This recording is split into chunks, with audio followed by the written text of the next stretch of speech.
Hello friends, welcome to my channel study simply Prateek sir. तो आज हम लोग स्टार्ट करने वाले हैं क्लास 11th के केस बेस्ड क्वेश्चन लेक्चर 1।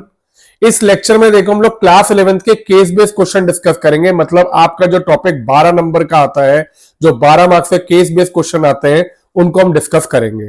तो हर एक लेक्चर में लोग 10 केस बेस्ड क्वेश्चन लेंगे डिपेंडिंग ऑन डिफरेंट चैप्टर। तो इस लेक्चर में कोशिश करूंगा स्टार्टिंग के चैप्टर जो आपके पहले 5 या 6 चैप्टर है उनके केस बेस्ड क्वेश्चन हम लोग डिस्कस करें। तो 10 क्वेश्चन हम लोग डिस्कस करेंगे इस लेक्चर में, केस बेस्ड सारे क्वेश्चन है। तो प्लीज जो लोग इस चैनल पे नए हैं और जो लेक्चर को नया देख रहे हैं, प्लीज चैनल को सब्सक्राइब जरूर करें और साथ में वीडियो को लाइक जरूर करिएगा, कमेंट जरूर करिएगा आपको कैसी लगी। तो चलो स्टार्ट करते हैं। पहला क्वेश्चन, इन्हें सर्वे। तो सबसे पहले हम लोग डिसाइड करेंगे कौन सा चैप्टर क्वेश्चन है और क्या रेलिवेंट इंफॉर्मेशन दी है। तो सबसे पहले बात करते हैं, in a survey of 600 student of class 11th, 150 are using 150 are using YouTube video and 225 are consulting books other than text book as a learning resource, 100 were using both YouTube video and books as a learning resource. ठीक है, तो ये question दिए। तो देखो ये question जो है that is on chapter 1। Question जो है वो टॉपिक है वेन डायग्राम का। अब क्वेश्चन ये आता है कि देखो ये जो चैप्टर टॉपिक है वेन डायग्राम, ये आपके कॉम्पिटिटिव एग्जाम्स के लिए बहुत जरूरी है। और अगर आप क्या कहते हैं सीबीएसई कर रहे हैं तो उसमें भी एक क्वेश्चन आता है, लेकिन दोनों की अप्रोच थोड़ी अलग अलग है। वो दो अप्रोच डिस्कस करूंगा इसमें, एक सब्जेक्टिव अप्रोच जो कि आप सब्जेक्टिव में कर सकते हैं और एक ऑब्जेक्टिव भी। ठीक है, तो देखो सबसे पहले दिया है, in a survey of 600 students of class 11th। Total students जो दिए हुए हैं आप उसे रिप्रेजेंट करोगे एनयू से। एनयू मतलब जो टोटल स्टूडेंट दिए हैं दैट इज 600 यूनिवर्सल सेट। आपको कह रहे हैं they 150 are using YouTube video and 225 are consulting books. तो आपने क्या किया, आपने मान लिया लेट ए एक सेट है यूट्यूब वीडियो का, पूरा लिख दीजिएगा। Let set A denote student consulting from YouTube, और बी मैंने मान लिया जो बुक्स को वो कर रहे हैं। आप लोग पूरा लिख सकते हैं, let set A denote student consulting from YouTube video, set B denote student consulting from book. अब आपको एनए और एनबी दिए हुए हैं। एनए आपको दिया है यूट्यूब के स्टूडेंट दिए हुए हैं 150 और बुक्स के 225। तो ये आपने इधर लिख दिया 150, बुक्स के मुझे दिए हुए हैं एनबी 225। ठीक है, इसके अलावा आपको और क्वेश्चन में क्या दिया हुआ है, 100 were using both YouTube videos and books, ये दोनों यूज कर रहे थे। तो आपने कहा n A union B is equal to कितना है, 100 दिया हुआ है। ठीक है, एन ए यूनियन बी आपको 100 दिया हुआ है। तो आपको कह रहे हैं how many students are using either books और YouTube video as learning resource. या तो क्या कह रहे हैं कि, या देखो बात समझो, कितने स्टूडेंट ऐसे हैं जो कि या तो बुक या यूट्यूब की वीडियो यूज कर रहे हैं एज अ लर्निंग रिसोर्स, मतलब या तो बुक कर रहे हैं यूट्यूब कर रहे हैं। तो देखो पहले ना इसे एक वेन डायग्राम से रिप्रेजेंट करो। आपको मान लो ये एक सेट दिया हुआ है, ये ए है, ये बी है। तो आपको ये वाला जो पार्ट है ए, ये आपको दिया है यूट्यूब वीडियो, और बी दिया हुआ है बुक, और ये आपका हो गया ए इंटरसेक्शन बी। ये आपका हो जाएगा, ये वाला जो पार्ट होता है ये होता है ओनली ए, ये वाला पार्ट होता है ओनली बी, और ये क्या होता है ए एंड बी। ठीक है, ये आपको वेन डायग्राम में होता है। अब क्वेश्चन में हमारे को पहले पार्ट में कहा how many student are using either book, या तो बुक यूज कर रहे हैं या फिर यूट्यूब वीडियो, मतलब मुझे निकालना है एन ए यूनियन बी। तो पहले पार्ट में मैंने कहा n A union B will be equal to n A plus n B minus N A intersection B. ये आपका फॉर्मूला होता है, ये आपने कहा। तो अब एन ए यूनियन बी आपको सबकी वैल्यू दी हुई है 150 प्लस 225 माइनस 100। तो 225 माइनस 100 की आपका कितना आ जाएगा, सीधे 125 आ जाएगा। और 125 और इसे ऐड करोगे तो आपको मिलेगा 275। तो इसका मतलब आपका जो स्टूडेंट या तो वो यूट्यूब वीडियो यूज कर रहे हैं या फिर आपका बुक यूज कर रहे हैं, वो टोटल मिला के, मतलब ये पूरा टोटल जो है वो आपका 275 है, क्योंकि कुछ तो कॉमन भी है। तो आपका आंसर हो गया 275। नेक्स्ट चलते हैं B part. How many students are neither using YouTube video nor book as learning resource. ना तो वो यूट्यूब वीडियो यूज कर रहे हैं और ना वो बुक्स को यूज कर रहे हैं। तो कैसे कैसे रिप्रेजेंट करेंगे, फर्स्ट पार्ट आपको समझ में आ गया। अब नाइदर, ना तो यूट्यूब वीडियो यूज कर रहे हैं ना वो कर रहे हैं। ठीक है, तो अब इसे कैसे करेंगे, देखिए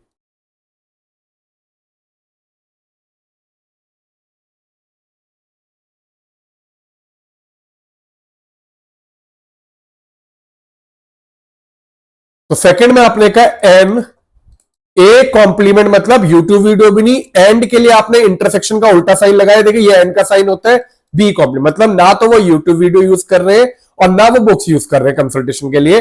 तो इसको देखो आप लिख सकते हो डी मॉर्गन्स लॉ से n A union B complement. N A complement intersection B complement is this, जिससे आप लिख सकते हो n U universal set minus N A union B. ये फॉर्मूला आपको याद होने चाहिए। अब एन यू क्या हुआ आपका, टोटल कितने दिए हुए थे स्टूडेंट, 600 दिए हुए थे, ठीक है, ये 600 दिए हुए थे ना एन यू, और आपको ये 275, तो 600 minus 275 which will be equal to 325। तो ऐसे स्टूडेंट जो कि ना तो यूज कर रहे हैं यूट्यूब वीडियोस, ना यूज कर रहे हैं आपका बुक्स, वो हो गए आपके कितने, 325। अगर आप वेन डायग्राम समझना चाहे तो इसके चारों तरफ एक यूनिवर्सल सेट होता है ऐसा। तो इस पूरे को अगर आप टोटल, ये एन यू है आपका 600 में से आप ये वाला पार्ट जो है, ये जो पूरा निकाला है आपने पार्ट, इसको हटा दोगे तो वो रीजन आएगा जिसमें कुछ भी नहीं है, ठीक है। खैर अब आगे चलता है, आई होप ये क्लियर है। Third part, how many students are using YouTube video only as a learning resource, जिसे खाली यूट्यूब जो यूज कर रहे हैं। अब देखो खाली यूट्यूब क्या है, ये वाला पार्ट हुआ, अगर आप देखो ना ये हुआ, तो आप इसे लिख सकते हो एन ओनली ए। खाली ए के लिए आप क्या करोगे, पूरे एन ए में से एन ए इंटरसेक्शन बी को सब्ट्रैक्ट कर दो। भाई देखो फिर से समझो, ये पूरा देखो ओनली ए मतलब जो कि बुक्स को यूज नहीं कर रहे, ठीक है। तो आपका ये जो पूरा पार्ट है, ये पूरा पार्ट क्या है, ए और बी दोनों को मिला के है, मतलब ए भी है इसमें और ए और बी दोनों है। इसमें से अगर ये वाला पार्ट हटा दोगे, ये हटा दोगे, तो खाली ओनली आएगा। तो आपने कहा n A minus N A intersection B, तो वो आएंगे जो कि खाली बुक, खाली यूट्यूब को यूज कर रहे हैं। तो आपने कहा n A minus A intersection B, n A कितना दिया हुआ हमारे को 150, n A union n A intersection B कितना दिया है, अच्छा ये इंटरसेक्शन है 100 दिया हुआ है, क्योंकि ए और बी दिया हुआ था ना 100 बाय यूजिंग बोथ। तो आपका हो गया ये 150 माइनस 100, तो आपका आ जाएगा 50। तो एन ओनली ए हो गया 50। This is third part, only है। Fourth part, how many students are using book only as learning resource, मतलब ये वाला पार्ट तो सेम लॉजिक से एन बी ओनली निकालना है। तो फोर्थ पार्ट में आपने कहा N B only will be equal to N B minus N A intersection B. N B कितना दिया हुआ है आपको 225, तो 225 माइनस 100, अगेन आपका आ गया 125। तो खाली जो बुक्स यूज कर रहे हैं वो है 125 स्टूडेंट। तो आपके खाली यूट्यूब यूज करने वाले स्टूडेंट है 50। तो देखो अभी भी क्वेश्चन में भी देखो बुक्स अभी भी यूज कर रहे हैं स्टूडेंट ज्यादा और ये कम यूज कर रहे हैं। Last, what can be the maximum number of student who will use YouTube video और बुक्स एज लर्निंग रिसोर्स। कह रहे ज्यादा से ज्यादा कितने स्टूडेंट्स हो सकते हैं जो कि यूट्यूब वीडियो या बुक्स को लर्निंग रिसोर्स की तरह यूज करेंगे। ठीक है, तो इस क्वेश्चन को करने के लिए पहले आपको यह समझना है कि ज्यादा से ज्यादा हमारे पास है कितने स्टूडेंट, 600। ठीक है, मैक्सिमम जो स्कूल में स्टूडेंट्स है वो 600 है। अब एक बार तो सोचने को ये लगता है ज्यादा से ज्यादा फिर आंसर भी 600 हो सकता है, लेकिन 600 में से वो स्टूडेंट कितने हैं जो कि आपके क्या है, जो कि दोनों यूज कर रहे हैं, वो है 100। तो आपने सीधे सीधे का मैक्सिमम स्टूडेंट्स जो हैं वो कितने होंगे भाई, जितने स्टूडेंट है total n U minus N A intersection B. तो आपका कितना हुआ 600 माइनस 100, क्योंकि ये हटा दोगे तो मैक्सिमम 5 स्टूडेंट ऐसे हो सकते हैं जो या तो यूट्यूब वीडियो या बुक्स को यूज कर सकते हैं, क्योंकि कॉमन हटाओगे क्योंकि वो तो काउंट हो रहा है बार बार। तो आपके 500 आंसर हो गया फॉर ऑप्शन क्वेश्चन 5। तो चलो, अब ये तो मैंने क्वेश्चन करा दिया आपको पहले मेथड से, जिसमें मैंने कहा प्रॉपर एक सब्जेक्टिव मेथड से मैंने आपको बता दिया।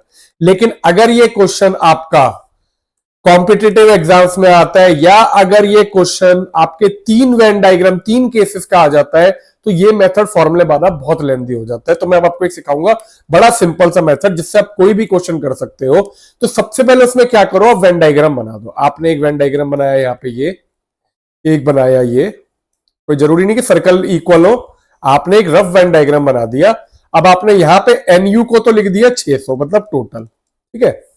ये आपने ए लिख दिया, आपने ए ये बोर्ड लिख देना, ए सेट आपका यूट्यूब का, बी जो है वो आपका किसका है, बुक्स का है। ए आपको दिया 150, आपने यहां ब्रैकेट में लिख दिया 150, और बी आपको दिया हुआ है 225, ठीक है ना, 225 आपने इधर लिख दिया। अब क्वेश्चन में फॉर्मूले लगाने की जगह आप क्या करो, जितने आपको ये एरिया दिख रहे हैं आप इसमें छोटे से लेटर ले लो, ए बी सी। यहां पे लिख दो ए डिनोट करता है ओनली ए, बी डिनोट करता है ए एंड बी, और सी मेरा डिनोट करता है ओनली सी। आप देख भी सकते हैं, देखो ए पार्ट है मेरा ये वाला जो कि ओनली है, ये वाला पार्ट ओनली है, ये जो पार्ट है ए और बी दोनों है, बी डिनोट करता है, और ये सी डिनोट करता है ओनली सी। अब मुझे बेसिकली अगर मैं ए बी सी निकाल दूं, मेरा ये क्वेश्चन पूरा का पूरा वहीं पे खत्म हो जाएगा। अब मुझे गिवन क्या है, देखो क्या क्या गिवन है। गिवन में मैंने यहां पे लिखा, सबसे पहले मुझे ए दिया है 150 which is A plus B मुझे दिया हुआ है 150, क्योंकि आप देखोगे ये पूरा ए है, ए किससे मिला के बना है, ए और बी से, तो आपने कह दिया ए प्लस बी 150 है। बी प्लस सी आपको दिया हुआ है 225, और इसके अलावा आपको दिया था बोथ ए एंड बी, मतलब 100 दिया हुआ था आपको ये बी, तो बी आपको दिया है b इज इक्वल टू 100। जैसे ही बी 100 हुआ आपने इधर डाला तो ए कितना आगे 50। तो अब आप यहां पे कैलकुलेशन दिखाना चाहो दिखा दीजिएगा, ओरली करना चाहो ऑब्जेक्टिव क्वेश्चन है ओरली कर लीजिए, बी को 100 डालेंगे, ए आ गया 50। ऐसी आपने कहा बी प्लस सी आपको 225 है, यहां पे बी को 100 डाला सी निकालने की जगह, तो सी आपका आ गया 125। तो ए आ गया, बी आ गया, सी आ गया, ठीक है। तो अब आपको यहां पे आप चाहे तो इसे लिख सकते हैं यहां पे छोटे से, ए आपका हो गया 50, बी हो गया 100 और सी हो गया 125। अब आपसे जो क्वेश्चन पूछा है, जैसा क्वेश्चन पूछा है, अब आप वापस आंसर कर सकते हैं। पहले में कहा how many student are either using, या तो बुक यूज कर रहे हैं यूट्यूब वीडियो यूज कर रहे हैं, मतलब या तो बुक क्या हुई ये रही, या यूट्यूब वीडियो ये रहा। तो आप क्या करोगे, ए प्लस बी प्लस सी। तो पहले में आपने सीधे कह दिया नो फॉर्मूला नथिंग, ए प्लस बी प्लस सी किया, 100 प्लस 50 प्लस 125, सीधे आपका आंसर आ गया 150 प्लस 225 विच इज 275। तो पहले का आपका सीधे हो गया 270। How many student are neither using YouTube video nor books x, तो मतलब जो टोटल था 600 उसमें से ये जो पूरा है ए प्लस बी प्लस सी ये सब्ट्रैक्ट कर दोगे तो आपको मिल जाएगा सीधे 600 माइनस 275 325। थर्ड पार्ट है how many student are using YouTube video only. अभी आपने क्या लिया, देखो आपने लिया है यहां पे ए जो है that is only A, only है मतलब ओनली यूट्यूब, तो ये आ गया आपका 50। ऐसी अगले में था B only books, only books आपने सी ली है ओनली सी, तो आपका आ गया 125। तो हो गए चारों पार्ट। पांचवें पार्ट में वही लॉजिक, ये पूरा कितने मैक्सिमम होंगे 600 सा, उसमें से ये हटा दिया कॉमन तो आपका 500 आ जाएगा।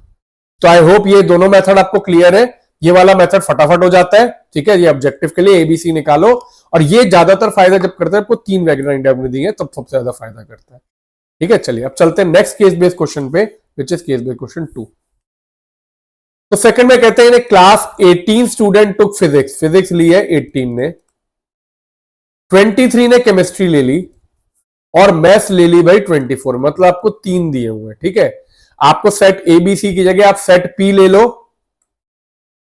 पी आपने ले लिया फिजिक्स को रिप्रेजेंट करता है, सी ले लेना केमिस्ट्री को, और एम ले लेना मैथ्स को। तो मैं यहां पे पहले एक 3 सेट बना लेता हूं, ठीक है। 3 सेट बना के फिर क्वेश्चन होगा, तो केवल 3 सेट बनाने, एक ये दूसरा ये तीसरा, ठीक है। और ये यहां पे मैंने क्या बना दिया, एक यूनिवर्सल सेट, रेक्टेंगल में यूनिवर्स। या आपने कहा एनयू, अब आपने यहां पे लिख दिया एनपी फिजिक्स के लिए, एनसी केमिस्ट्री, एनपी एनसी मत लिखो, इसकी जगह पी लिखो और पी का नंबर लिख दो। पी कितना दिया हुआ है फिजिक्स का 18, तो यहां पे आप लिख दो 18। केमिस्ट्री कितना दिया हुआ है 23, तो केमिस्ट्री में लिख दो 23 और मैथ्स में लिख दो 24। यही चीज दी हुई है।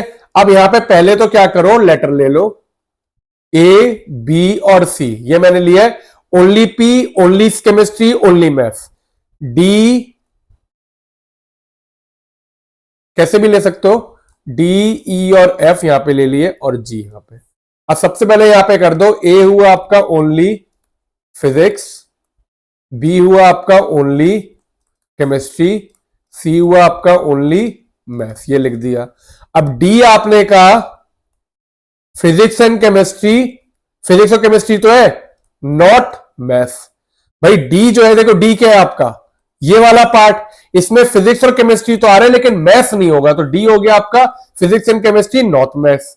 ऐसी ई आपने कहा physics and maths not chemistry. F आपने कहा chemistry and maths not physics, और जी आपने कह दिया all three, physics chemistry maths. ये सारे मेरे लेटर डिफाइन हो गए। अब क्वेश्चन में देखते हैं और क्या क्या दिया हुआ, देखो आपको उसके बाद कहते हैं of these 13 took both chemistry and maths. 13 जो है वो केमिस्ट्री और मैथ्स दोनों लिए, तो एक एक चीज लिखते, देखो पहले दिए 18 स्टूडेंट टुक फिजिक्स। फिजिक्स मेरा जो है ये पूरा सर्कल है, आप देखोगे पूरा का पूरा जो सर्कल है ये वाला, ये फिजिक्स है। तो फिजिक्स अगर 18 तो आपने कहा ए डी ई और जी, इन चारों का सम जो है वो 18 के बराबर होना चाहिए। तो आपने लिखा A plus D plus E plus G is equal to 18। ठीक है, ये हो गया आपका पहली इक्वेशन। अगला मुझे कह रहे केमिस्ट्री ली थी 23 ने, ये लिखा हुआ, तो बी डी जी एफ इन सबका सम हो गया 23। B plus D plus G plus F is equal to 23। Next मैंने कहा मैथ सी ई जी एफ का सम हुआ 24। अभी परेशान मत होना, अभी लिखते जाओ बस, सी ई जी एफ का सम हुआ 24। चारों हो गए, अब आगे चलते हैं और क्या दिए। आपसे कहते हैं of these 13 took both chemistry and maths. अब केमिस्ट्री और मैथ्स देखा मैंने, तो देखो केमिस्ट्री है आपका ये वाला, ये केमिस्ट्री है, ये मैथ्स है। ठीक है, तो अगर आपसे बात हो रही है केमिस्ट्री और मैथ्स की, तो इसमें आप देख रहे हो ये दोनों कॉमन आ रहे हैं जी और एफ, तो आपका जी प्लस एफ हो जाएगा, जी प्लस एफ हो गया 13। तो आपने यहां पे लिख दिया अगला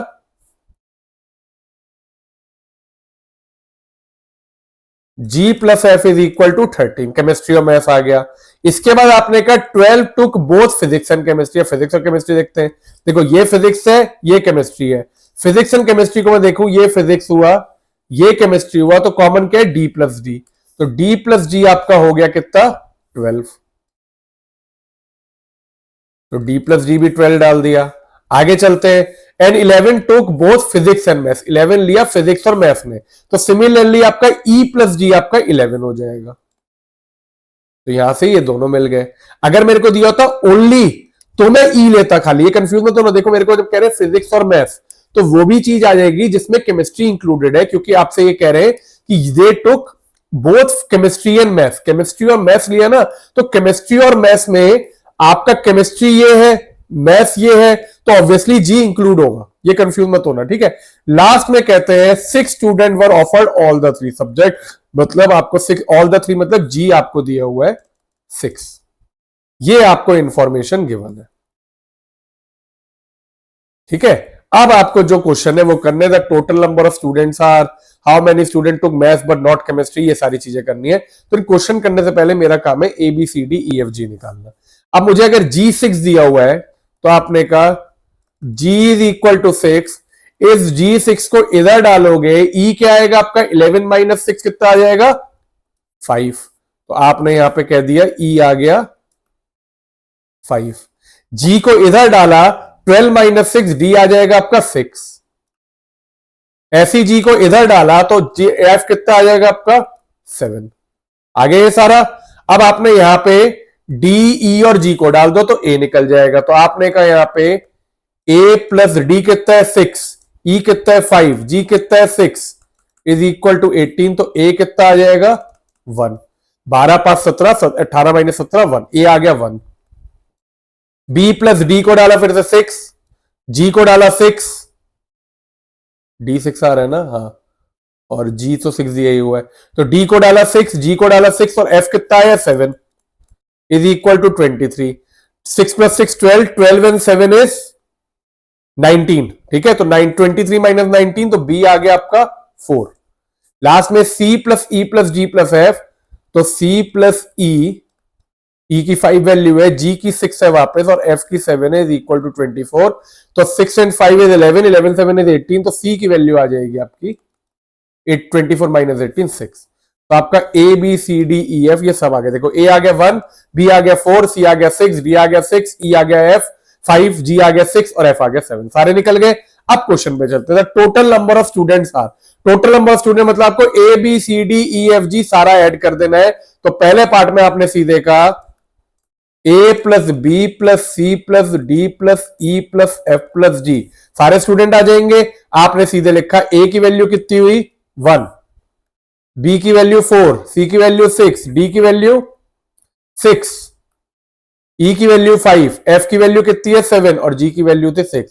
ऐड कर देंगे तो 6 plus 4 is 10, 10 and 1 is 11, 11 6 is 17, 17 and 7 is 24, 24 and 6 is 30, 30 and 5 is 35। तो आपका आंसर आ गया 35। ऑप्शन देख लेते कौन सी मैच कर रही है, ऑप्शन इज सी। तो आपका करेक्ट आंसर इज फर्स्ट का C.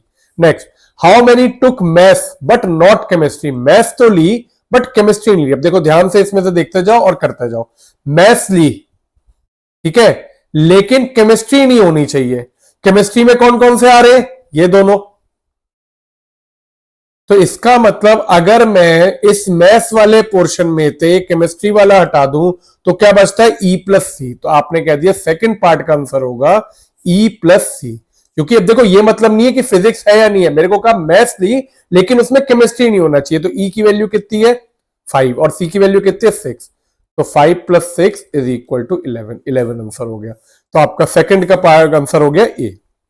Next, how many took exactly one of the 3 subject, खाली एक ही सब्जेक्ट लिया, मतलब मुझे निकालना है या तो फिजिक्स लिया या केमिस्ट्री लिया या मैथ्स लिया। तो A plus B plus C, तो मैं थर्ड का लिख दूंगा A plus B plus C which is equal to 1 plus 4 plus 6। आपका आंसर आ गया 11, क्योंकि ए आपका है 1, बी आपका है 4, सी है 6, तो आपका 11 आ गया इसका भी आंसर। तो थर्ड का हो गया आपका बी पार्ट। नेक्स्ट हम लोग चलते हैं fourth, how many took exactly 2 of the, देखो आप क्लियरली लिखा हो तो exactly 2 of the subject. Exactly 2 मतलब मुझे क्या लेना है डी ई और एफ, डी ई और एफ लेना, तो मैंने सीधे ऐड किया D plus E plus F. जैसे मैंने डी ई एफ को ऐड किया तो डी कितना हो गया 6 plus 5 plus 7, 6 plus 5 plus 7, 6 plus 5 is 11, 11 and 7 is 18। तो आपका फोर्थ का आ गया 18, option D. Number of student who take physics और mathematics but not chemistry, physics या मैथ्स तो ले ली भाई। तो देखो ये हो गया फिजिक्स, ये हो गया फिजिक्स, ठीक है, ये हो गया मैथ्स, लेकिन भाई केमिस्ट्री नहीं आनी चाहिए, ठीक है ना। दोनों में जिसमें भी केमिस्ट्री है वो हट जाए। तो फिजिक्स में केमिस्ट्री आ रही है इधर, मैथ्स में केमिस्ट्री आ रही है इधर, तो मतलब आपको चाहिए ए ई और सी का एडिशन। फिजिक्स ली मैथ्स ली लेकिन केमिस्ट्री नहीं होना चाहिए, तो A plus E plus C. तो आपने कहा ए प्लस ई प्लस सी, ए कितना है आपका, A is 1, E is 5 and C is 6। तो 1 plus 5 plus 6 which is equal to 12। तो आपका 12 ऑप्शन कौन सा है यहां पे, ऑप्शन ए। तो देखो ये सारे क्वेश्चन आपके सिंपल एक वेल डायग्राम के A B C D E F G निकालने से सब हो जाएंगे। तो ये फायदा होता है क्वेश्चन को वेरिएबल लेके करने का, और कॉम्पिटिटिव एग्जाम में इससे सिंपल मेथड नहीं है to solve Venn diagram question. I hope ये क्लियर है। चलिए अब चलते हैं। तो ये भी आपके 2 क्वेश्चन हमने केस चैप्टर 1 सेट से किए हैं। अब नेक्स्ट चलते हम लोग क्वेश्चन 3 पे। क्वेश्चन 3 क्या है, ओके ये भी सेट्स का है, तो हम लोग क्वेश्चन 3 भी एक चैप्टर 1 का ही है। तो 3 क्वेश्चन एक ही केस स्टडी के हो जाएंगे चैप्टर 1 के। In a town of 10,000 families it was found 40% family go to shop A for their home needs grocery. तो पहले तो हम लोग निकालते जाते, देखो ए कितना हुआ 10,000 इंटू 40/100, कैलकुलेशन तो साथ में करेंगे ही, तो आपका आ जाएगा 4,000। तो एन ए आ गया आपका 4,000, ठीक है। 10,000 में से 40% गए, ऐसी एन बी जो आपने कहा शॉप ए में गए, 20 family go to shop B, तो एन बी कितना आ जाएगा, ऐसे ही आप करोगे 20% ऑफ 10,000 तो आपका आ जाएगा 2,000, ठीक है। और NC 10% of the family goes to shop C, तो ये आ जाएगा 1000। N A N B N C आ गया। अब आगे आपको जो दिया है वो हम लोग फिर वेन डायग्राम बना के फिर करेंगे, क्योंकि क्वेश्चन सेम है। तो हमने पहले एक वेन डायग्राम बना लिया, पहले तो एक रेक्टेंगल, या पहले एक 3 सर्कल बना लीजिए। पहला सर्कल दूसरा सर्कल, तीसरा सर्कल। ठीक है, लेबल किया A B C D E F और जी। ये हो गया शॉप ए, ये हो गई शॉप बी, ये हो गई शॉप सी। शॉप ए कितना निकल के आया 4000, बी निकल के आया 2000 और सी निकल के आया आपका 1000। ये तो शॉप में जितने हम लोग वो गए कस्टमर वो लिख दिए। 10,000 में से 40%, तो 40% निकाल लिया। मैं फिर से बता रहा हूं, 10,000 का 40% निकाला तो आपका आ गया 4000। 20% निकालोगे तो बी आ जाएगा और 10% निकालोगे सी आ जाएगा। अब आपको कहते हैं, तो आपने यहां से लिख दिया पहले, अब इक्वेशन बना दी, पहले वही लिख देना ए इज ओनली ए बी। ये सेम लास्ट वाले क्वेश्चन की तरह सारा डिफाइन कर देना। ए हो गया ओनली शॉप ए, बी हो गया ओनली शॉप बी, सी हो गया ओनली शॉप सी, डी हो गया shop A and B but not C, E हो गया shop A and C but not B, F हो जाएगा shop B and C but not A, और जी हो जाएगा ऑल ऑफ द थ्री। अब मैंने पहली इक्वेशन बनाई, आपको दिया 4000 दिया है इस पूरे का, तो आपको एन ने दिया 4000, तो आपने कहा यहां पे A plus D plus E plus G is equal to 4000। ये पहली हो गई। अगला आपने कहा बी डी एफ जी को 2000 दिया है, B plus D plus F plus G is 2000। और आखिरी में सी दिया है C E F G, C plus E plus F plus G is equal to 1000। तीन तो ये इक्वेशन हो गई। अब आगे चलते हैं, आगे कहते हैं 5% of the families go to shop A and B. 5% family जो है वो ए और बी दोनों पे गई, मतलब इस पे और इस पे दोनों पे गई, मतलब डी प्लस डी। तो डी प्लस डी होगा 5% ऑफ 10,000, तो 5% ऑफ 10,000 आपका आ जाएगा 500। ठीक है, तो आपने लिख दिया डी प्लस जी 500। फिर से देख लो, D 5% family go to shop A and B, तो ए एंड बी आपका हुआ ये वाला पार्ट, ए और बी हुआ ये, तो D plus G 5% of 10,000, 5/100 into 10,000 करेंगे, कट के 500 आ जाएगा। ऐसे ही आपने कहा 3% गो टू बी एंड सी। अगर 3% बी और सी पे जा रही है तो बी और सी कहां पे हुआ, ये रहा देखो, बी ए सी ए, तो 3% गो टू बी एंड सी, मतलब जी प्लस एफ आ गया आपका 300। ये भी हो गया 300। नेक्स्ट हमें कहते हैं 4% family go to A and C, A और सी। ए और सी मतलब कि क्या हुआ मेरा, ये वाला पार्ट ई प्लस डी, ए और सी के लिए, तो ई प्लस डी मेरा हो गया, कितनी परसेंट फैमिली थी 4%, तो ये भी हो गया भाई।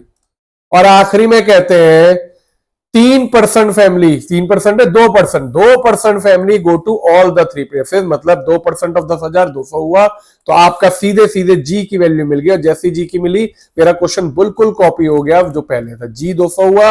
अब यहां पे सारी वैल्यू निकाल दो भाई।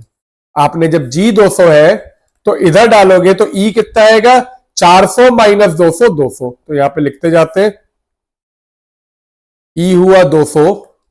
फिर ई की जगह आपने जी को इधर डाला, जी प्लस एफ में जी को इधर डाला, 200 को इधर डाला, ठीक है, तो इधर डाला तो एफ कितना आ जाएगा आपका 300 माइनस 200 100, और ऐसे डी आ जाएगा आपका, जी इधर डालोगे 200, 500 माइनस 200 300, तो ये तो मेरा यहां पे ये आ गया, डी ई और एफ तीनों आ गए, ये 300 आ गया।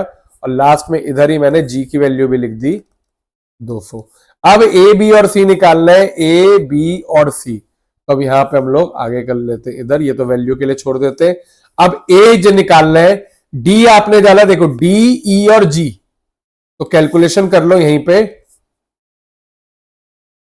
ए प्लस डी कितना है 300, ई कितना है आपका 200 और जी कितना है 200 इज इक्वल टू 4000। तो 300 200 200 एंड 200 कितना 400, 400 एंड 300 इज 700, 4000 माइनस 700 इज 3300, तो ये आपका कैलकुलेट करके 3300 आ जाएगा। सेम लॉजिक से जब बी निकालना है तो मैंने डी डाला, डी कितना है आपका 300, 300 में एफ ऐड किया, 300 एंड 100 इज 400, 400 एंड 200 इज 600, 600 को 2000 से माइनस किया तो आपका आएगा 1400, ये बी आ गया सीधे। सी की वैल्यू निकालने के लिए ई डाला मैंने 200, एफ डाला 100, तो 200 प्लस 100 इज 300, 300 प्लस जी 500, 1000 में से 500 गया 500, निकल गई सबकी value A B C D E F G. अब क्वेश्चन पे आते हैं। The number of family which go to shop A only, shop A only मतलब ये वाला पार्ट हुआ आपका कौन सा शॉप ए, ये वाला। तो ए की वैल्यू कितनी है आपकी, ए की वैल्यू है 3300, तो पहले का आंसर आपका आ जाएगा ए इज इक्वल टू 3300 या shop A is equal to 3300। तो ऑप्शन क्या हुआ इसका, ऑप्शन बी। तो पहले का हो गया आपका बी। नेक्स्ट चलते हैं। The number of families which don't visit purchase from any A B and C, कहीं से भी परचेज नहीं कर रही है। आपको पता है टोटल एनयू दिया हुआ है 10,000, टोटल मेरी ये फैमिली थी। अब मैं पहले ऐड करता हूं सबको, तो सेकंड में मैंने ऐड किया A plus B plus C plus D plus E plus F plus G, सबको ही करेंगे। ए बी सी कितना हुआ 3300 प्लस 1400 प्लस 500 प्लस डी कितना हुआ आपका 300 200 100 एंड 200 ऐड किया। देखिए तो सिंपल से ऐड कर लेते हैं, 500 और 300 हुआ 800, 800 और 200 हुआ 1000, तो ये पूरा 1000 आ गया। 1000 और 1400 कितना हो गया 2400, तो 2400 तो यहां से आ गया, ये बचा 300 और, ठीक है, और 3300, तो 3300 एंड 300 इज 3600। तो इसको ऐड किया तो आपका आ जाएगा 6000। तो मतलब 6000 जो है वो टोटल लोग ऐसे जो कि शॉपिंग पे गए। तो नॉट शॉपिंग पे मतलब जो कहीं पे शॉपिंग पे नहीं गए, उसके लिए क्या करेंगे, NU minus 6000 which is 10,000 minus 6000 आपका आ गया 4000। तो 4000 लोग ऐसे हुए जो पे कहीं शॉपिंग पे नहीं गए, तो आपका सेकंड का आंसर हो गया ए। और थर्ड बैंक में कहते हैं number of family which don't visit purchase from all of A B and C, ऐसी फैमिलीज जो कि तीनों ए बी और सी तीनों से नहीं खरीदती हैं।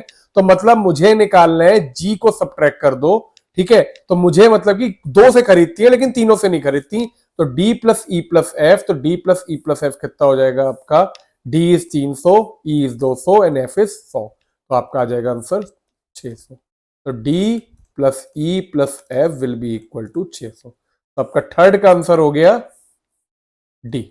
अब हम लोग चलते हैं फोर्थ पे। The number of family that purchase from exactly one shop, एक ही शॉप से खरीद रही है, मतलब A plus B plus C. तो फोर्थ में मुझे सीधे निकालना है A plus B plus C which is equal to 3300 plus 1400 plus आपको सी कितना निकल के आया है 500। तो ऐड किया 3300, तो this will B 0 0 5 and 4 is 9 9 12 5200। तो ए प्लस बी प्लस सी मतलब क्योंकि किसी एक से खरीद रहे हैं, वो है ऑप्शन सी 5200। अब हम लोग चलते हैं next. The number of family that buy from at least one of the shop A B और सी, कम से कम एक से खरीदे, एटलीस्ट मतलब या तो एक से खरीदे या दो से भी खरीदे, तीन से, लेकिन खरीदे भैया। तो ये मतलब क्या हुआ आपका, यही जो टोटल था A union B union C, जो कि आपने अभी निकाला था यहाँ पे 6000, क्यों कम से कम ये 6000 लोग ऐसे जो कहीं से तो खरीद रहे शॉपिंग कर रहे हैं, तो फिफ्थ का हो जाएगा बी सीधे आपका आंसर, कोई कैलकुलेट नहीं करना। तो इस तरह से आपके सारे क्वेश्चन हो गए। आई होप आपको ये क्वेश्चन केस बेस्ड क्वेश्चन समझ में आए हो, क्योंकि चैप्टर 1 में आपका जो सेट्स है उसमें वेन डायग्राम के क्वेश्चन केस बेस्ड क्वेश्चन में बन के आते हैं। और अगर आप कोई कॉम्पिटिटिव एग्जाम की तैयारी भी कर रहे हो, उसके लिए भी टॉपिक बहुत इंपॉर्टेंट है। चलिए अब चलते हैं नेक्स्ट केस बेस्ड क्वेश्चन पे, which is 4। To make himself self-independent and to earn his living, a person decided to set up a small business of manufacturing and sanitizer. तो हमें कोई मतलब नहीं, फालतू कीजिए। He estimated a fixed cost of rupees 15,000 per month and a cost of rupees 30 per unit to manufacture. 15,000 इसको fix cost ली है इसने, और आपका जो वेरिएबल कॉस्ट है वो है 30 पर यूनिट टू मैन्युफैक्चर। अगर ये कहते हैं x unit of hand sanitiser are manufacture per month, what is the cost function, ये आपका रिलेशन फंक्शन का क्वेश्चन है। कॉस्ट फंक्शन को मान लो सी एक्स मान लो, ठीक है। तो आपसे कहते देखो 15,000 तो लग ही रहे हैं, तो 15,000 प्लस 30 रुपए पर यूनिट है, इन्होंने कह दिया एक्स यूनिट है, तो आपका हो गया 30x, तो आपका कॉस्ट फंक्शन हो गया 15,000 प्लस 30x। नेक्स्ट, यह हो गया आपका पहला part. Second, if each unit is sold for ₹45, हर एक यूनिट 45 रुपए बिक रही है, what is the selling function. तो सेलिंग फंक्शन में आप क्या लिखोगे, मान लिया सेलिंग फंक्शन हो गया आपका SX, तो आपने कहा 45 रुपए पर बिक रही है और कितनी यूनिट बिक रही है, X बिक रही है, तो आपका क्या हो जाएगा सीधे 45x। ठीक है, तो ये से आप लिख दोगे 45x। नेक्स्ट आता है प्रॉफिट फंक्शन। प्रॉफिट फंक्शन क्या होता है, देखो कभी भी आप सेलिंग में से जो तब बिका है उसमें से कॉस्ट माइनस कर दो, प्रॉफिट फंक्शन आएगा। तो sx माइनस cx आपने किया, sx is 45x minus bracket में रख दिया 15,000 प्लस 30x। तो आपने यहां पे कहा 45x minus 15,000 minus 30x which will be equal to 45 minus 30 कितना हो जाएगा प्रॉफिट फंक्शन में आपका 15, तो 15x minus 15,000, this is your profit function. तो जैसे थर्ड पार्ट। अब हमसे कहते हैं फोर्थ पार्ट क्या है आपका, तो इधर लिखते भी जाओ, ये हुआ 15,000 plus 30x, this is 45x, next is 15x minus 15,000। Last for break even, मतलब जब ब्रेक इवन मतलब क्या होता है, जब ना आपका प्रॉफिट हो ना लॉस हो, आपका मतलब प्रॉफिट जीरो हो उस टाइम पे in a month, how many should be manufactured and sold. देखो सिंपल सी बात है, जब प्रॉफिट फंक्शन निकल गया तो आपने कहा फॉर ब्रेक इवन, अगर आपको ब्रेक इवन करना है तो आपका जो प्रॉफिट है ना तो कोई ना कोई से गेन हो ना लॉस हो, मतलब पीएक्स प्रॉफिट क्या होना चाहिए, जीरो ब्रेक इवन के लिए। तो आपने कहा 15x minus 15,000 is equal to 0, 15x is equal to 15,000, तो x कितना हुआ आपका 15,000 by 15 which is equal to 1000। तो आपको 1000 यूनिट जो है वो मैन्युफैक्चर करनी होंगी to get no profit no loss. I hope ये क्लियर है इतना, ठीक है। तो this is your question, case study question 4 which was based on chapter 2 relation and function. Relation and function में आपको यही फंक्शन बनाने होते हैं, दीज ऑल आर फंक्शन। जैसे एक मैंने फंक्शन मान लिया cos cx मान लिया, हमेशा ब्रैकेट में वेरिएबल लिखा जाता है, इसमें बना रहे हो। देखो जरूरी नहीं कि आप x लो, x क्योंकि क्वेश्चन में दिया इसलिए मैंने लिया, आपको y दिया होता आप cy बना देते। तो जो दिया है sx cx अपने हिसाब से आप लेके इसको रिप्रेजेंट कर सकते हैं। अब हम लोग नेक्स्ट चलते हैं क्वेश्चन 5 पे। क्वेश्चन 5 में कहते हैं this is a graph showing how far the distances have been travelled by Sunita in a given time. एक ग्राफ, ये तो 9th का वो साइंस लग रही है, याद है मोशन चैप्टर किया था। तो आपको यहाँ पे दिया हुआ डिस्टेंस ट्रेवल, यहाँ पे टाइम दिया और एक ग्राफ बना रखा है, ठीक है। शी ड्रोव, वो चली, तो पहले यहाँ पे चल रही है धीरे धीरे जैसे डिस्टेंस फॉर टाइम बढ़ रही है, जैसे याद है ये यूनिफॉर्म मोशन होता है। अब ये रुक गई, रुक गई मतलब यहाँ पे इसकी स्पीड क्या है, 0, क्योंकि डिस्टेंस जो है वो चली नहीं रही, एक ही डिस्टेंस पे रुकी है। और फिर उसने कहा does her work and returning, फिर वो वापस आ गई, ठीक है, अपना फिर वापस आ गई। तो अब ये कहते हैं the line OA of the graph represent the function. अगर मैं OA की बात करूं, ये जो है ये लाइन क्या फंक्शन रिप्रेजेंट करेगी, तो आप अगर मान लीजिए डिस्टेंस को y लेते हैं और टाइम को अगर x लेते हैं, क्योंकि ये x एक्सिस है और ये y है, तो आप देखोगे 10 पे 10 है, 20 पे 20 है, 30 पे आपको 30 दे रहे हैं, ठीक है। आप अगर ये देखोगे ग्राफ में, आप देखोगे तो ये आपको सब पे बराबर दे रहे हैं। देखो ये दिया भी है 50-50, मतलब क्या हुआ आपको, ये यहां पे ये दिया हुआ है, तो इसका मतलब क्या हुआ, y is equal to x। y और x साथ में चल रहे हैं तो ऑप्शन हो गया C, ठीक है। और अगर नहीं समझ में आ रहा हो, देखो 50-50 दिया है, आप इनमें से ये वाली लाइन कह रहे हैं OA कौन सा फंक्शन रिप्रेजेंट कर रहा है, आप पॉइंट A को जो है इन चारों में सेटिस्फाई करा लो। आपका अगर आप x को 50 डालो, y को 50 डालो, खाली ये इसमें सेटिस्फाई करेगा और किसी में नहीं करेगा। ये है ऑप्शन जिससे आप चेक कर सकते हो। Next, at what distance from the starting point Sunita stop to do her work. तो भाई सीधे यहां पे देखा आपने कहां पे रुकी है, कितना डिस्टेंस है, 50 है, पॉइंट दिया भी है, तो सीधे आंसर हो जाएगा आपका सेकंड का BC, ऑप्शन C 50 मीटर।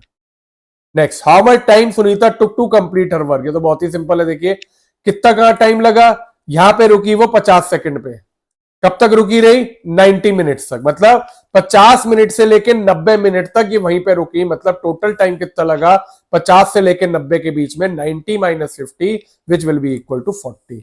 आपका आंसर हो गया 40। Line A B represent the constant function. अब आप ए बी की बात करेंगे, ए बी कौन सा है, ये आप देखो ए बी अगर देखो तो आपका इसमें एक्स तो चेंज हो रहा है 90 से 50 से 90, लेकिन y आपका 50 का 50 है, तो आप कहोगे y is equal to 50। y equal to 50 आपकी ये लाइन है जिसमें क्या कहते हैं आपका, क्योंकि x की वैल्यू कुछ भी है, y सेम है, तो आपका फोर्थ का हो गया ए पार्ट। ये सारे कॉन्सेप्ट 9th के आ रहे हैं, आपको आई होप आपको याद हो, क्योंकि इसमें ना फंक्शन से ज्यादा लेना देना कुछ नहीं है, बिल्कुल 9th क्वेश्चन दे दिया और ये बहुत सिंपल क्वेश्चन है, पेपर में आना भी नहीं चाहिए ये। How much time Sunita took to reach at a distance of 40 kilometre from the initial point. 40 kilometre कहां पे भाई, ये रहा। 40 किलोमीटर के लिए से कितना टाइम लगा, ऑब्वियसली जब ये equation y is equal to x है तो आप सीधे कहोगे 40 मिनट्स लगे, तो आपका आंसर हो गया ऑप्शन बी। तो इस तरह से आपका क्वेश्चन फिफ्थ के आंसर हो गए, पहले का ए, पहले का सी, सेकंड का सी, थर्ड का बी, फोर्थ का ए एंड फिफ्थ का बी। अब नेक्स्ट मूव करते हैं क्वेश्चन 6 पे। तो अब हम लोग चलते हैं केस स्टडी बेस्ड क्वेश्चन 6 पे। अभी हमने जो दो क्वेश्चन डिस्कस किए, देखो 1 2 3 डिस्कस किए चैप्टर 1 सेट्स के, चैप्टर 4 एंड 5 से हमने दो, चैप्टर 2 से रिलेशन फंक्शन से हमने दो केस स्टडी डिस्कस की 4 और 5। अब 6 जो है, after retirement mister D N Sharma purchase a farm house in the shape of quadrilateral ABCD. आपको एक क्वाड्रिलेटरल दिया हुआ है एबीसीडी, कोई भी शेप का बना लो, ठीक है, एबीसीडी दिया हुआ है, आपको दिया है A90 है, अच्छा इस शेप में थोड़ा सा, हाँ तो A90 है, ए बी सी डी, चारों एंगल का सम कोऑर्डिनेटर के 360 है, तो ये मान लिया ये 90 दिया हुआ है। बी आपको दिया हुआ है 72, ये 72 दे दिया, ठीक है। सी दिया हुआ है 108, ये 108 दे दिया। फिगर वो नहीं है, आप लोग मान लीजिएगा ये इस तरह से है, ठीक है। और डी जो है वो 90 दिया हुआ है, फिर से ओके, ये भी 90 दिया हुआ है। चलो, तो अब ये एंगल आ गए, ये आपका आ गया चैप्टर 3 ट्रिग्नोमेट्री का क्वेश्चन। आपसे कहते हैं he also purchased a horse and cart. One day he tied fit the horse with a rope at vertex B. B पे उसने एक घोड़ा बांध दिया, ठीक है, इधर जो है उसने घोड़ा बांध दिया B पे, एंड ऑब्जर्व दैट, तो अब ये जब B पे घोड़ा बांध रहा तो ही describes an arc of length 88 metre. ये कहते हैं कि वो एक 88 मीटर की एक लेंथ ऑफ आर्क डिस्क्राइब करता है, ठीक है, मतलब जो आर्क की लेंथ है वो आपकी है 88 मीटर। तो अब ये कहते हैं what is the length of the रोप, ये लेंथ ऑफ द रोप निकालनी है, ठीक है। फिर से मैं आइडिया दे रहा हूं, देखो एक घोड़े को बांधा होगा मान लो रस्सी से, तो जो रस्सी से बांधा उससे मान लो वो इतना चल रहा है, तो ये लेंथ ऑफ आर्क है टोटल, ये आपको जो रोप की है, तो आपको लेंथ ऑफ रोप निकालनी है और रेडियन मेजर। तो पहले पार्ट से करते हैं, सबसे पहले कहते हैं what is radian measure of angle B. तो अब आपको एंगल दिया हुआ है, एंगल बी आपको दिया हुआ है कितना, 72 डिग्री। तो आपने कहा angle B is equal to 72 degree, तो रेडियन के आप क्या करोगे, पाई अपॉन 180 से मल्टीप्लाई कर दोगे, तो आपने कहा angle B will be equal to, radian में चेंज करने 72 इंटू पाई अपॉन 180 किया, ये आपने काटा इधर 18 फोर द 72, 18 2 5, तो आपका एंगल बी रेडियन में आ जाएगा 2 पाई अपॉन 5। ये आपका आ गया पहला पार्ट, ये आपका आ गया 2 पाई अपॉन 5। अच्छा, अब कहते हैं लेंथ ऑफ द रोप। अब देखो बहुत ध्यान से समझना, लेंथ ऑफ द रोप मतलब अगर आपने घोड़े को ये बांधा, तो ये जो लेंथ बांधी है ये मुझे निकालनी है, और ये इससे ये पूरा जो आर्क है ये आपको कितना दिया हुआ है क्वेश्चन में, लेंथ ऑफ आर्क 88। तो देखो आपका एक फॉर्मूला होता है, ठीक है, L is equal to R theta, ये 10th क्लास के लेंथ ऑफ आर्क जो आपका फॉर्मूला होता था theta by 360 into 2 pi R, उधर से निकल के लाया है, लेकिन इसमें थीटा रेडियन में होता है। अब क्वेश्चन में अगर आप ध्यान से देखो तो आपको जो लेंथ है, लेंथ ऑफ आर्क दी हुई है, मतलब L दिया हुआ है, आपको R निकालना है। तो आपने मान लिया लेट लेंथ ऑफ रोप को मैं रिप्रेजेंट कर रहा हूं R से, तब आपका L कितना हुआ, देखो लेंथ ऑफ आर्क कितना दिया है 88, तो 88 इज इक्वल टू R मुझे निकालना है, थीटा मुझे दिया है 2 पाई बाय 5, तब मुझे R निकालना है, तो R कितना हो जाएगा 88 इंटू 5 अपॉन 2 पाई, पाई की वैल्यू को आप ले लो 22/7, ठीक है, ये ले लिया, काटा 22 4 88 2, तो आपका आ जाएगा 570 मीटर, तो आपकी जो लेंथ है वो आ जाएगी आपकी 70 मीटर। तो this is your length of the rope is 70 metre which is also the radius. आपका जो एक तरह से रेडियस हुआ वो 70 मीटर था, जिसमें ये 88 मीटर के आर्क को डिस्क्राइब कर रहा था। Next, what will be the length of arc describe by horse if he doubles the rope length. अगर आप रोप लेंथ को डबल कर दो तो आपका जो लेंथ ऑफ आर्क है, देखो ये बहुत सिंपल है, अगर आप सोचो थर्ड क्या होगा, L is equal to R dash into theta, ठीक है, ओके, L डैश। अब आपने कहा R डैश जो है वो क्या है 2R इंटू थीटा, वैल्यू डालने की जगह आप सीधे देखो 2 R थीटा क्या है आपका L जो पुराना था, तो एल डैश कितना हो जाएगा 2 × 88, एल डैश सीधे निकल गया 176 मीटर या सेंटीमीटर जो भी दिए मीटर। तो इसमें अगर आप वैसे भी करते आर को मान लीजिए आर आपका आया 70, उसका डबल करते 140 इंटू 2π/5 करते तो भी आंसर आता। ऑप्शन वही है, थीटा तो सेम रहा 2π/5, आर आपका चेंज होके आर आपका निकल चुका है, कितना हुआ है आर निकला 70, तो डबल कितना होता 140। लेकिन इससे क्या हुआ, आपके क्वेश्चन का टाइम बच गया और आपने सीधे आंसर ओरली भी लिख सकते थे 170 सेंटीमीटर, क्योंकि अगर लेंथ ऑफ रोप आपका पहले रेडियस 70 है और आपका आर्क ऑफ लेंथ 88 है, तो लेंथ ऑफ आर्क अब की बार क्या होगा, क्योंकि रेडियस डबल हो रहा है तो वो और गोलाई से डबल घूमेगा। Next, what will be the length of arc, फिर से लेंथ ऑफ आर्क निकालने। Describe by cow if it is tied at vertex C, vertex C पे टाइड किया, वर्टेक्स सी में देखो एंगल कितना है 108, ठीक है। तो पहले तो एंगल सी को कन्वर्ट करते हैं रेडियस में, ये थर्ड हो गया। फोर्थ, एंगल सी दिया कितना है आपको, एंगल सी मुझे दिया हुआ है 108, 108 को पहले रेडियन में चेंज किया तो इंटू π/180 कर दिया, ठीक है। अब π/180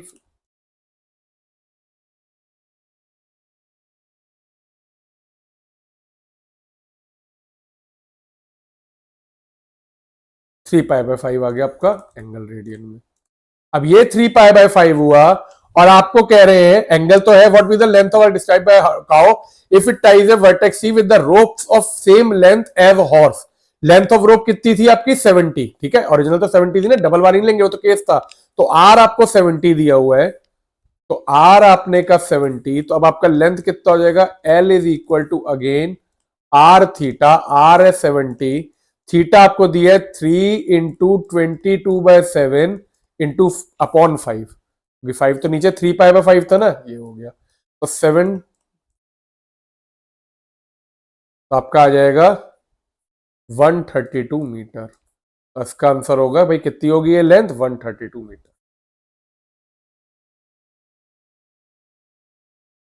तो दिस वाज योर क्वेश्चन 6।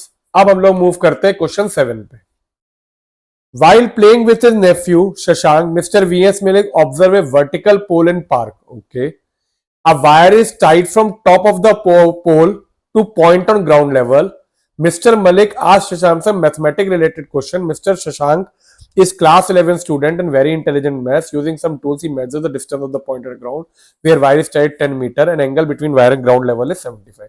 तो देखो इन सब का जो समझ में आता है, एक वर्टिकल पोल है पार्क में, तो अगर आपने ये पोल ले लिया, एक वर्टिकल पोल, ये वर्टिकल पोल मान लिया पी क्यू, 10th का क्वेश्चन है बिल्कुल बेसिक स्टार्टिंग में। तो a wire is tied from top of the pole to a point on the ground level, आपने एक ग्राउंड लेवल से एक वायर को टाइड कर दिया, मान लो ये है आपका वायर, यहां से टाई किए इधर टॉप ऑफ द पोल पे, ठीक है।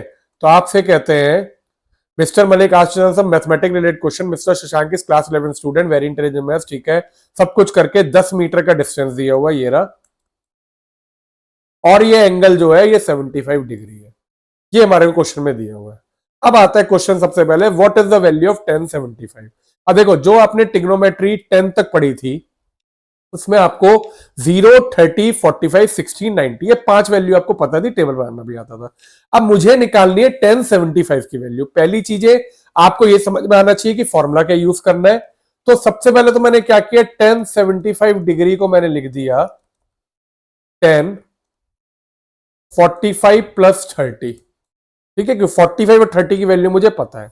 अब 10a + b की अगर मैं आइडेंटिटी की बात करूं तो that is equal to 10a + 10b upon 1 - 10a 10b।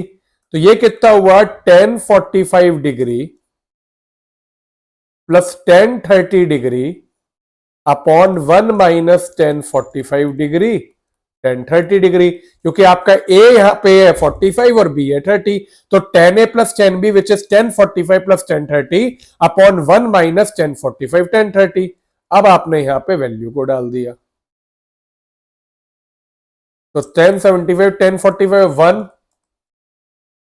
+ 1/√3 upon 1 - 1045 1 हुआ, 1 × 1/√3 ये हुआ। अब एलसीएम लेके इसे सॉल्व कर देंगे, तो √3 + 1 अपॉन √3, √3 -1 अपॉन √3, आप डायरेक्टली भी कर सकते हो, ये कट जाएगा तो आपका 1075 degree will be equal to √3 + 1 upon √3 - 1। आप चाहे तो इसे रेशनलाइज भी कर सकते हैं, पर देख लेते आंसर कैसा दिया है, नहीं दिया रेशनलाइज फॉर्म में, तो √3 + 1 अपॉन √3 - 1 आपका सीधे ही आंसर हो गया। Second, what is the height of the pole. अब मुझे हाइट निकालनी है। देखो हाइट क्या है, ये मान लिया हाइट है। तो अब आपने कहा देखो tan थीटा होता है परपेंडिकुलर अपॉन बेस, तो अगर ये थीटा 1075 है तो आपने सेकंड में कहा 1075 degree will be equal to perpendicular क्या होगा आपका हाइट, जैसे मैंने h लिया है h अपॉन 10, तो 1075 कितना है √3 + 1 upon √3 - 1 is equal to h upon 10, या आपका h कितना आ जाएगा 10 इंटू √3 + 1 अपॉन √3 - 1। अब क्वेश्चन आता है इसे सिंप्लीफाई किया हुआ है, नहीं किया, ऐसे ही आंसर दिया है, तो ऑप्शन हो गया सी। अब कहते हैं what is the value of sin 75। देखो जैसे आपने 1075 की वैल्यू निकाली, सेम तरीके से आप sin 75 भी निकाल सकते हो। sin 75 डिग्री को मैं लिखूंगा sin फिर से 45 + 30 डिग्री। अब sin a + b, इसकी आइडेंटिटी होती है sin a + b is given as sin a cos b plus cos a sin b। तो आपने कहा यहाँ पे a कितना है 45 डिग्री। अगर आपने 10th में भी एक्स्ट्रा क्वेश्चन किए होंगे ना, तो भी ये वैल्यू निकाली होगी, सेम ये फॉर्मूला दिया होता था, जब ये फॉर्मूला याद नहीं करना होता था, लेकिन वैल्यू अगर निकालने को आती थी तो ऐसे ही निकालते थे, ठीक है ना। बट यहाँ पे आपको बस फॉर्मूला और याद करना होता। sin 45 + 30 is equal to sin 45 cos 30 plus cos 45 sin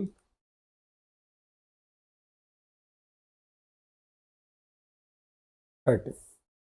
यहां पे हो गया ये sin 75 degree is equal to sin 45 होता है 1/√2,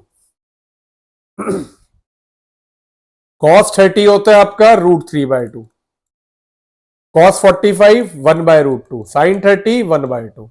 सॉल्व कर लेंगे तो sin 75 degree will be equal √3 × 1 is √3 upon 2√2 plus 1 upon 2√3, या आपकी वैल्यू आ गई sin 75 डिग्री इज,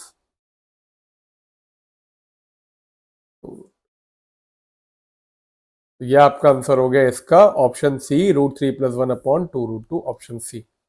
आप कहते हैं what is the length of wire. देखो लेंथ ऑफ वायर मतलब क्या है, मुझे ये निकालना है, ये वाला पार्ट। अब लेंथ ऑफ वायर क्या होगी, अगर आपको ये दिया हुआ है और ये दिया हुआ है तो आप कॉस ले सकते हैं, लेकिन कॉस तो आपको पता नहीं cos 75 क्या है। अगर लेंथ ऑफ वायर के लिए आप sin 75 ले सकते हैं। sin 75 क्या होता है P अपॉन H, तो आपने कहा sin 75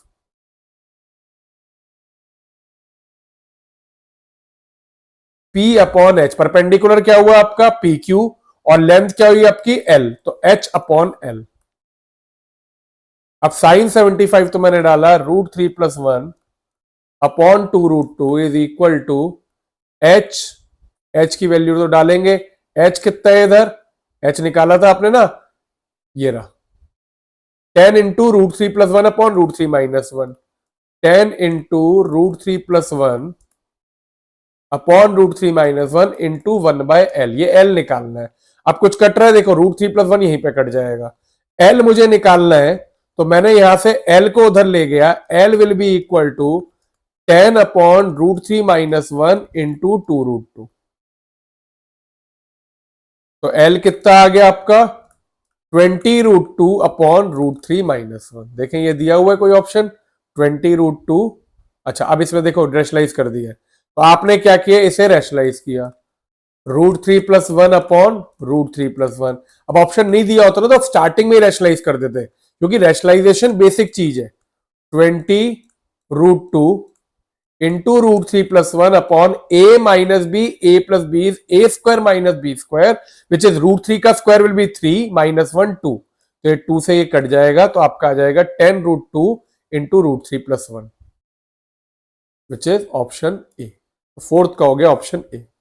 अब लास्ट है what is the value of sin 105 degree. Okay, तो अब फिर आपको लास्ट पार्ट में 105 की वैल्यू निकालनी है, ये भी हम लोग निकाल सकते हैं, which is your fifth part. तो this is your fifth part, what is the value of sine 105 degree. Fifth part करते हैं। Sine 105 will be equal to, अब आपने कहा देखो साइन 60 प्लस 45, देखो आप 90 प्लस 15 भी ले सकते हो, 75 प्लस कुछ और भी ले सकते हो, लेकिन हमें वो लेना है जो कि वैल्यूज हमें पता है। तो साइन 60 प्लस 45, फिर से मैंने कहा साइन 60 प्लस 45 है, ये आपका ए हो गया, ये बी हो गया, तो साइन ए कॉस बी लगाएंगे, तो sine 105 degree will be sine 60 cos 45 plus cos 45 sine 60। Sine 60 कितना हुआ आपका, √3/2, cos 45 1/√2, cos 45 1/√2,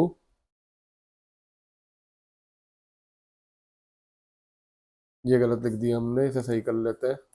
साइन 60 cos 45, फिर आपका होगा sign A cos b cos a cos 60, वरना वही वैल्यू आ जाती साइन 45।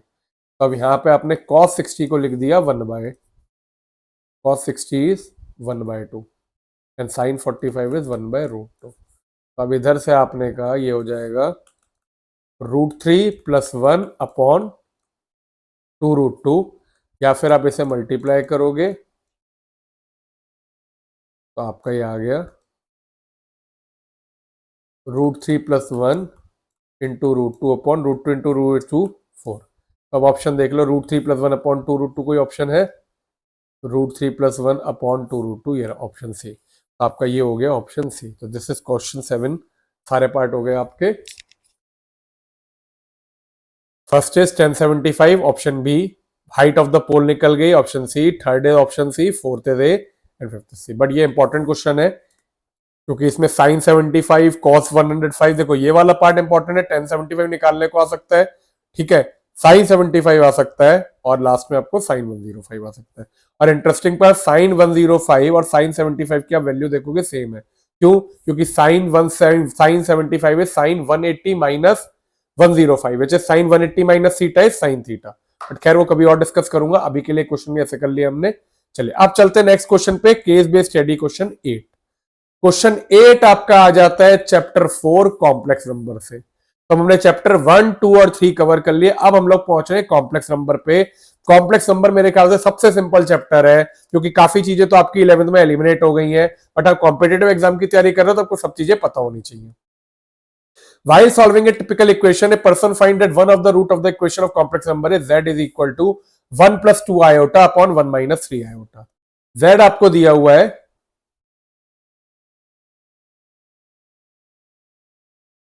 1 + 2 iota upon 1 - 3 iota।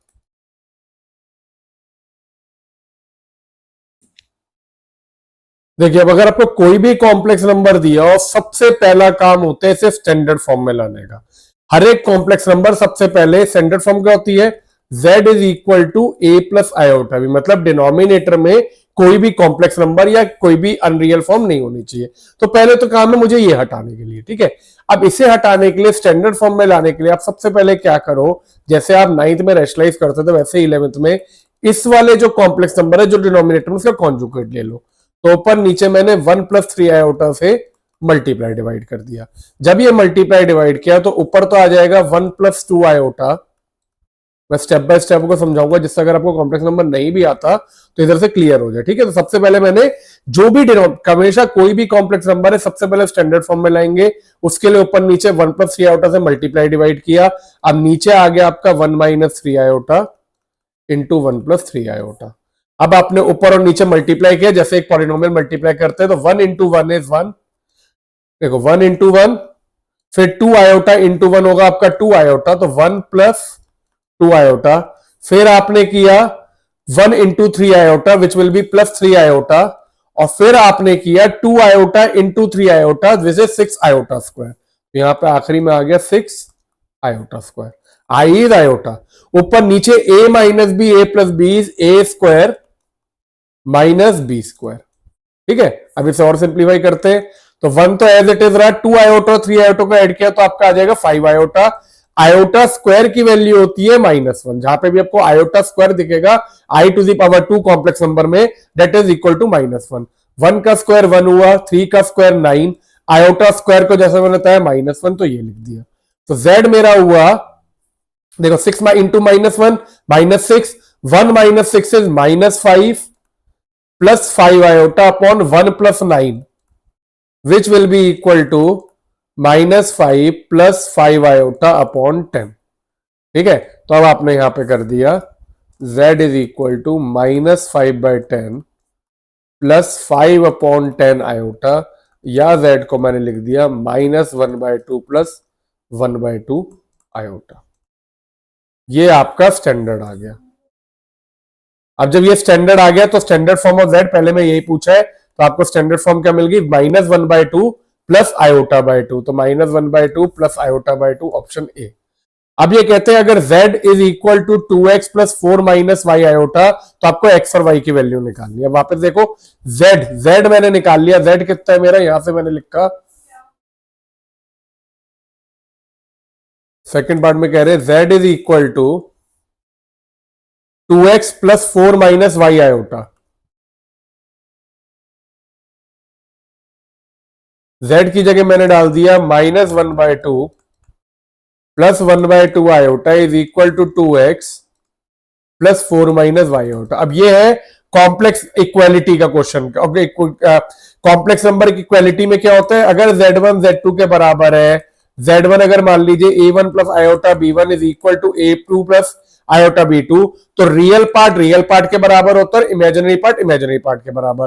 तो इधर से मैंने जब इक्वालिटी यूज करी तो मैंने कहा इसका रियल पार्ट है -1/2 और इसका रियल पार्ट है 2x, तो आपने पहले तो कह दिया therefore -1/2 is equal to 2x, और यहां पे इमेजिनरी पार्ट है 1/2 और यहां पे इमेजिनरी पार्ट है 4 माइनस वाई। देखिए यहां से आयोटा वाला पार्ट है 1/2 और ये 4 माइनस वाई, ये आपने लिख दिया। अब इधर से x और y आपका निकल जाएगा, तो x कितना हो गया -1/4, ये वाला 2 जो है वो डिनोमिनेटर में चला गया, तो x की वैल्यू आ गई ये, और y होगा आपका 1/2 -4 is equal to -y। LCM लिया, 1 - 8 will be 1 - 7/2 is equal to -y, या y आ गया आपका 7/2। तो x है -1/4 और y है 7/2। चेक कर लेते हैं, x है -1/4 और y है 7/2, ऑप्शन बी आ गई। नेक्स्ट, कॉन्जुगेट ऑफ z का कॉन्जुगेट निकालना। देखो पहले तो कॉन्जुगेट के लिए ये देखो z क्या निकल के आया, z आपको निकल के आया है -1/2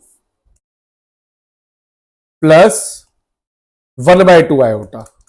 अब कॉन्जुगेट ऑफ z रिप्रेजेंट होता है इस तरह से, ठीक है, तो इसमें जो भी इमेजिनरी पार्ट होता है उसका साइन को चेंज कर दे। तो इधर आपको दिख रहा है ये प्लस, आयोटा से पहले प्लस है, अगर माइनस होता तो माइनस का प्लस, प्लस का माइनस, तो कुछ नहीं करना, आपका कॉन्जुगेट आ गया -1/2 माइनस आयोटा/2।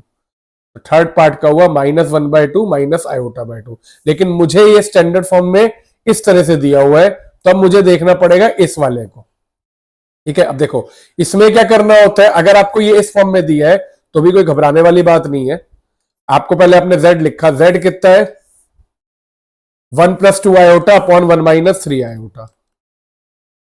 ठीक है, अगर कॉन्जुगेट ऑफ z निकालना है तो कॉन्जुगेट में डिस्ट्रीब्यूशन हो जाती है, आपको डिनोमिनेटर और न्यूमिनेटर दोनों का कॉन्जुगेट ले लीजिए, तो it will be equal to 1 - 2 iota upon 1 + 3 iota.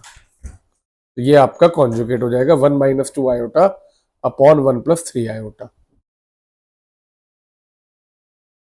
तो option D. Next, modulus of z। अब z का मॉडुलस निकालना है।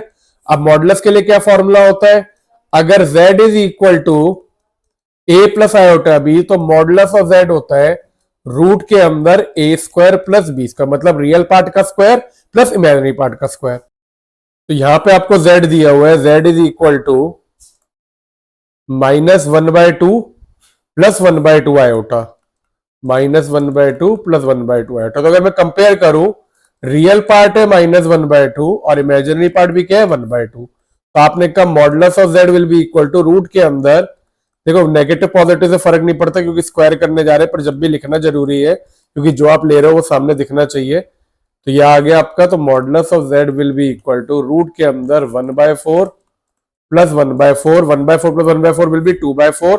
सिंप्लीफाई करेंगे तो आपका आ जाएगा रूट के अंदर 2/4 which will be equal to 1/4। √2। तो आपका मॉडुलस ऑफ z हो गया 1/√2, option C. z lies in कौन से क्वाड्रेंट, तो z is equal to 1/2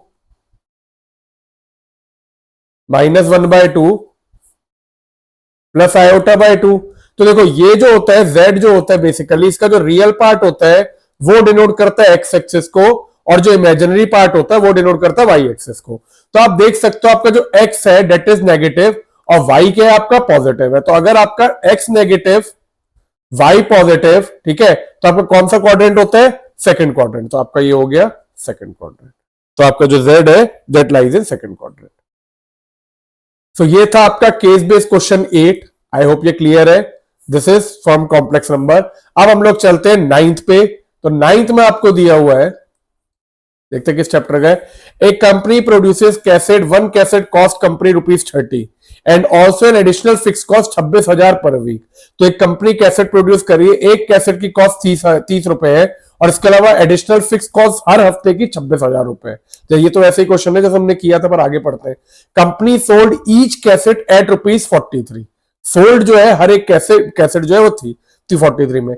if x is the number of cassette produce and sold by the company in a week, एक हफ्ते में उसने कंपनी ने प्रोड्यूस करी x और पूरी की पूरी बेच दी, तो पहले कहते हैं कॉस्ट फंक्शन बनाओ। तो कॉस्ट फंक्शन तो वैसे ही बन सकता है जैसे हमने पहले बनाया था। देखो कॉस्ट फंक्शन को मैंने लिखा cx which will be equal to fixed cost. Fixed cost कितनी है, 26,000 तो फिक्स कॉस्ट है, 30 रुपए की कैसेट और x कैसेट बिक रही है, तो आपने कहा 26,000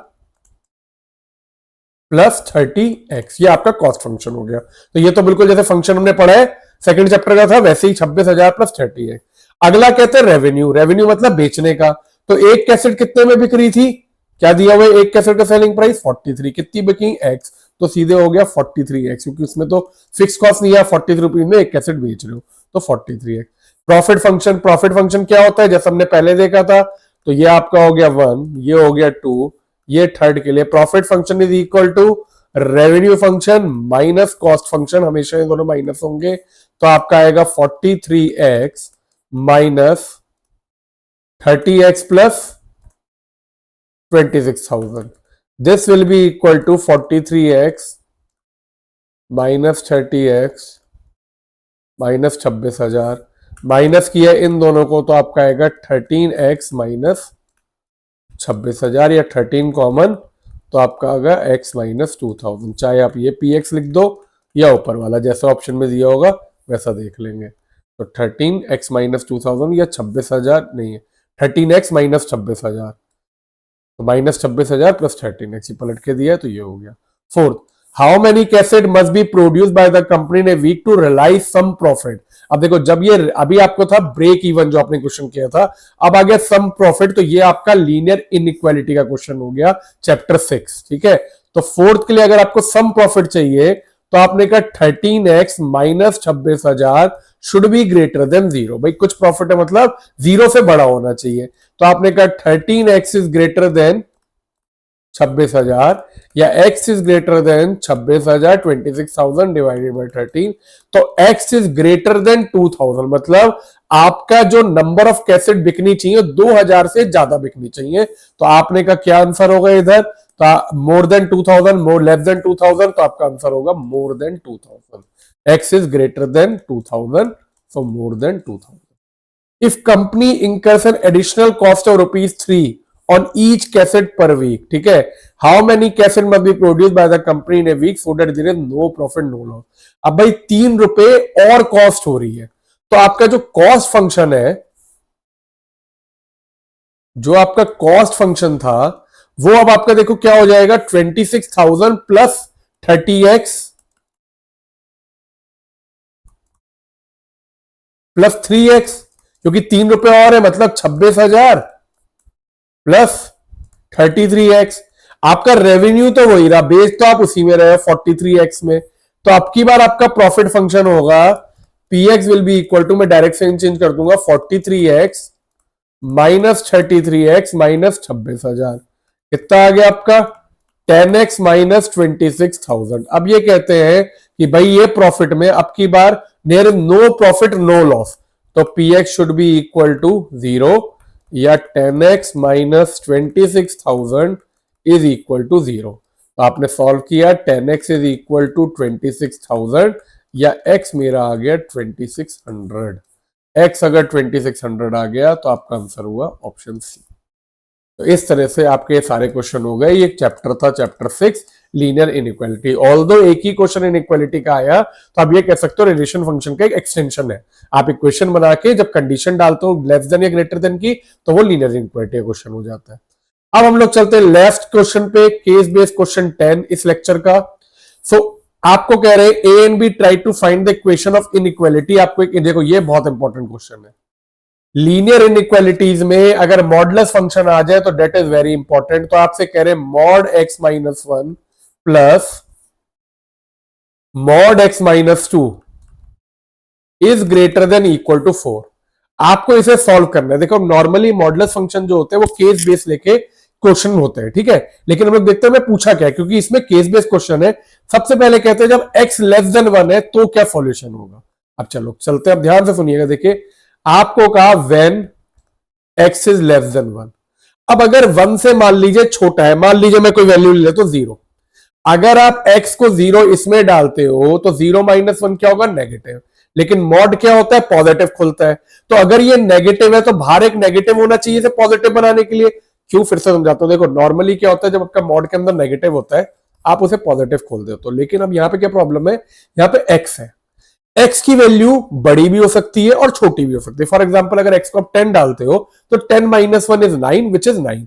लेकिन अगर आप x को 0 डालते हो तो 0 माइनस 1 विल बी माइनस 1। इस नेगेटिव को आपको तो नहीं पता x क्या होगा। तो जब x आपका नेगेटिव मतलब ये वाला पार्ट नेगेटिव आ रहा है तो उसे पॉजिटिव बनाने के लिए एक माइनस बाहर होना चाहिए। और अगर ये चीज नहीं समझ में आती तो सिंपल सा ये समझो मॉड x माइनस 1 जीरो कहां पे हो रहा है, 1 पे। अगर आप इसे 0 डालते हो तो x इक्वल टू 1 पे 0 हो रहा है। तो अगर आप x 1 से छोटी वैल्यू लेते हो तो मॉड x माइनस 1 जो है डेट विल बी नेगेटिव खुलेगा ये। क्योंकि मान लो आपने 0 डाला, 0 माइनस 1 इज माइनस 1, माइनस और माइनस 1 प्लस हो जाएगा। तो जब भी आपका जिस पार्ट पे मॉड 0 है अगर उससे छोटी वैल्यू डालने पे मॉड नेगेटिव आ रहा है तो बाहर एक नेगेटिव लाइन साइन लगा के खोलो। और अगर x ग्रेटर देन या इक्वल टू 1 है तो ये x माइनस 1 खुलेगा, ठीक है।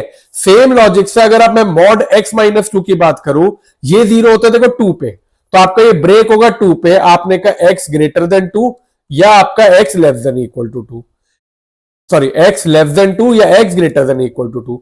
अब लेस देन 2 मतलब 2 से छोटा। मान लो 0 डालो, नेगेटिव आ रहा है तो आपने कह दिया minus of x minus 2, positive आ रहा है तो एज इट इज। तो मॉड का सिंपल सा लॉजिक ये होता है, देखो जो आपको कभी भी कोई मॉड ब्रेक करना है आप सबसे पहले मॉडुलस को 0 डालो, ठीक है। जैसे x माइनस 1 को 0 डालो 1। अब इसका मतलब x माइनस 1 जो है वो एक पार्ट ये है और एक पार्ट ये है। एक चीज हुई x लेस देन 1, एक चीज हुई x greater than equal to 1। ये दो पार्ट में ले लिया। 1 से छोटे डालने पे क्योंकि ये मॉड नेगेटिव आ रहा है तो आगे एक नेगेटिव साइन लगा दिया। 1 से बड़ा डाल रहे हो ये ऑलरेडी पॉजिटिव है तो एज इट इज खोल दिया। ऐसे x माइनस 2 से छोटे पे नेगेटिव आ रहा है तो ये खोला और ये खोला। लेकिन यहाँ पे दोनों मिक्स दिए हैं। तो अब देखो, अब इसे कहते हैं, पहले खोलते हैं x लेस देन 1 पे। ये जो मॉडुलस है x माइनस 1, अगर 1 से आप छोटी वैल्यू डाल रहे हो तो ये भी नेगेटिव खुलेगा। और आप अगर इधर भी वही डालोगे 0 तो ये भी नेगेटिव। तो आपने कहा x लेस देन 1 के लिए आपने दोनों मॉडुलस को नेगेटिव खोल दिया। Is greater than equal to 4। अब इसे सॉल्व करते हैं। देखो तो minus X plus 1 minus X plus 2 is greater than equal to 4। Minus of x हुआ minus 2x plus 3 is greater than equal to 4। या minus 2x is greater 4 minus 3 कितना 1। तो आपका x आ गया ग्रेटर देन इक्वल टू 1/2। ये minus X, sorry minus X is greater than equal to 1/2। अब जब इस नेगेटिव साइन को उधर ले जाओगे, जब भी वेरिएबल के साथ नेगेटिव साइन उधर जाता है इनइक्वालिटी साइन चेंज हो जाता है। x is less than minus 1/2। तो अगर मैं इसका सॉल्यूशन निकालूं तो अगर ये माइनस 1/2 है, x लेस देन दिस, तो माइनस इंफिनिटी से माइनस 1/2 और माइनस 1/2 में क्लोज ब्रैकेट होगा क्योंकि इक्वल टू का भी साइन है। तो आपका ऑप्शन हुआ माइनस इंफिनिटी से minus 1/2 with close bracket, option C. अब चलते हैं 1 से लेके 2 के बीच में। अगला केस कह रहे हैं अगर 1 से लेके 2 है, ठीक है। तो आपने फिर से क्वेश्चन लिखा mod x minus 1 plus mod x minus 2 is greater than equal to 4, यही दिया हुआ है, ठीक है। अब आपको कह रहे हैं x दिया हुआ है 1 से लेके 2 के बीच में, ठीक है। तो अब आपने कहा नाउ